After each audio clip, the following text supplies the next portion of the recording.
C'est une nouvelle séance marquée par des publications de résultats trimestriels globalement au-dessus des attentes. À cela, les indicateurs économiques très encourageants sur la vigueur de la reprise poussent les indices encore à la hausse. Le CAC 40 poursuit donc cette ascension après avoir cette semaine explosé un nouveau record. Depuis fin mai 2000, l'indice termine la séance à plus 0,85% vers les 6287 points. Du côté des valeurs, les derniers indicateurs économiques encourageants en provenance des États-Unis et de la Chine profitent aux valeurs cycliques. ArcelorMittal gagne 3,30%, plus forte hausse de l'indice. Safran et Renault sont également très bien orientés. À l'inverse, L'Oréal recule, moins 1,82%, et ce malgré une hausse de plus de 10% de son chiffre d'affaires au premier trimestre.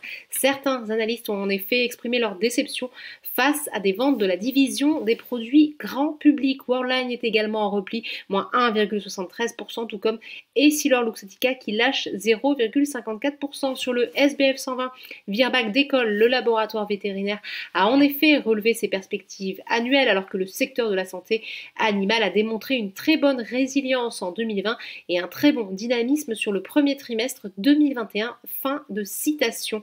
Par ailleurs, Portzamparc relève sa recommandation à acheter contre renforcer et son objectif de cours à 266 € contre 250 précédemment. La Coface est également en hausse.